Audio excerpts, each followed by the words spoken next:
मेरे सामाजिक परिवार के मित्रों को यथोचित अभिवादन।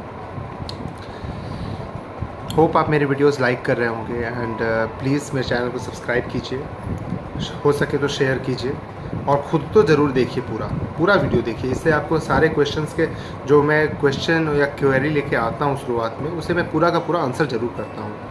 आज इस महीने की मेरी नई कड़ी स्टार्ट हुई है युग निर्माण योजना की, और इसी से मैं इस प्रश्न का आंसर ले आया हूँ जो मैं पिछले बार पूछा था आप लोगों से। तो पिछली कड़ी में मैंने ये बताया था कि क्या हम 10-15 मिनट के एकाग्रचित होने या मेडिटेशन से पूरे दिन भर एकाग्रचित रह सकते हैं। तो इसका उत्तर मैंने पिछले वीडियो में दे दिया है, उसका लिंक मैं इस बार डाल दूंगा। आप प्लीज़ उस लिंक को जाइए, चेक कीजिए, क्योंकि बहुत अच्छा प्रश्न है और ये हमारे आपके हर लोगों का लाइवलीहुड का प्रश्न है।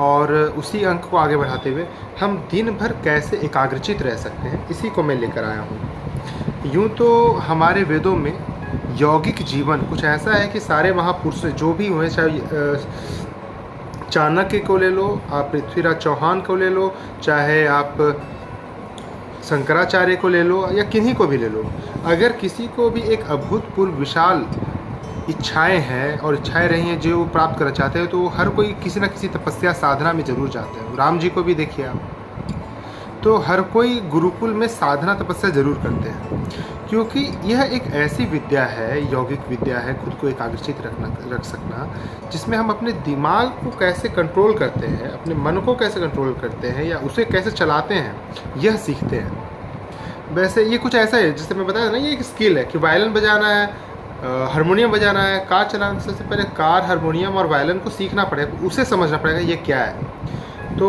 पूरा का पूरा एडिटोरियल है इसमें तो कि कैसे काम करते हैं, बट मैं उससे सबसे आसान एनालॉजी जो हो सकता है मैं वही लेकर आया हूँ आप सबों के लिए, क्योंकि जो सरल नहीं है वो समझा नहीं जा सकता है। तो सबसे आसान एनालॉजी है ये, आपके मस्तिष्क कैसे फंक्शन करता है। Very important question, how our mind works.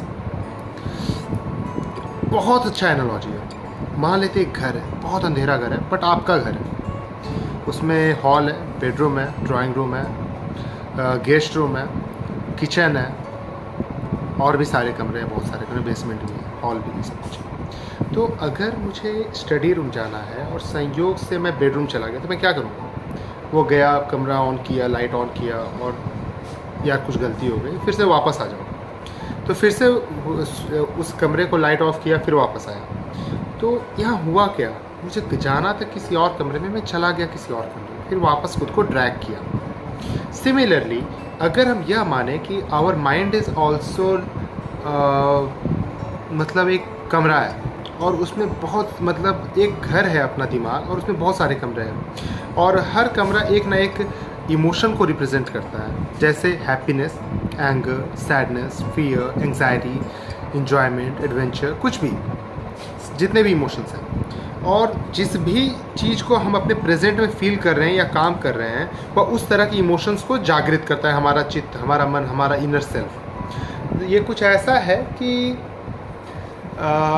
मुझे कुछ ऑफिस में काम करना है एंड हमारा दिमाग चला जा रहा है कि यार मूवी में होते, यार वो वाला मूवी आया था, वो देख लेते हैं, अमेजॉन प्राइम पे ये वेब सीरीज़ देख लेते हैं। तो प्रेजेंट में मुझे काम कुछ और करना है, बट मेरा दिमाग उस पर्टिकुलर मोमेंट पे कहीं और चला गया। तो यह स्थिति को समझना कि हम अपने दिमाग के इनर सेल्फ को खींच कर वापस ऑफिस ला सकते हैं। क्यों? कि प्रेजेंट में ही हमें रहना है और जिस काम को कर रहे हैं उसी पे फोकस रहना है, एकाग्रचित रहना है।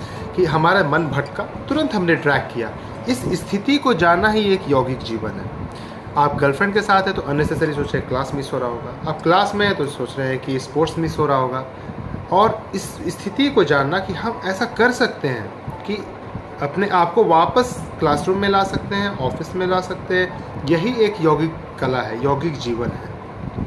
और इसी तरह कहते हैं कंसंट्रेटेड कैसे रहें। कंसंट्रेटेड रहने की एक सबसे बड़ी कुंजी है कि आप अपने प्रेजेंट में रहें, प्रेजेंट में जो काम है उसी में रहें। जैसे कुछ भी काम हो, इसे अपने रूटीन में डालिए। सुबह उठना है, अगर पौधे में पानी देना है तो पानी पौधे में देना ही देना है, उसको मिस आउट नहीं कर सकते हैं आप। अगर रात को हर 2 दिन पे वीडियो बनाना है तो बनाना ही बनाना है, आप इसको मिस नहीं कर सकते हैं। अगर डेली रात को पढ़ना है तो पढ़ना है, उसको मिस नहीं कर सकते। तो प्रेजेंट में रहना और जहाँ मन भटकता है इस कमरे से उस कमरे में उसे खींच कर वापस ले आना, यही यौगिक जीवन की कला है और यही एकाग्रचित रहने का सबसे बड़ा मूल मंत्र है। सारे जितने भी बड़े बिजनेसमैन हैं, एंटरप्रेन्योर हैं, साइंटिस्ट हैं, हर कोई इसे मानते हैं। अगर उन्हें एक काम करना है तो केवल वो अपना सारा टाइम उस अकेले एक काम पे करेंगे। वो 5 ही मिनट देंगे, लेकिन वो 5 मिनट केवल वो उसी पर्टिकुलर काम में देंगे और कुछ नहीं करेंगे। तो प्लीज़ आप इसे समझिए, इसे बार बार सुनिए। ये बस 5 मिनट का वीडियो भर नहीं है, ये बहुत इम्पॉर्टेंट है कि हम अपने प्रेजेंट में रहें। हमारा मन भटकेगा, उसे खींच कर लाना है। जैसे जैसे दिन प्रतिदिन हम दिन भर में 5 बार 10 बार प्रैक्टिस में ले आएंगे कि हम मन भटका खींच के लाएं, मन भटका खींच कर लाएं। जैसे ही ये आप एहसास करने लग जाएंगे, वैसे वैसे ही आपकी संरचना बदलने लग जाएगी। आप जानने लग जाएं कि ओह मन भटक रहा है मेरा, तुरंत उसको ट्रैक करो और इसी स्थिति को जान लेना कंसंट्रेटेड रहना है। तो प्लीज़ इस बात को ध्यान रखें। अपने बच्चों को, अपने आपके जो भी गाइड है, सबसे पहले बच्चों को तो ज़रूर समझाओ, स्टूडेंट्स को बताओ, आपके सबऑर्डिनेट्स हैं उन्हें बताओ और ये खुद को बताओ सबसे पहले। और प्लीज़ वीडियो को लाइक करें, सब्सक्राइब करें। नमस्कार।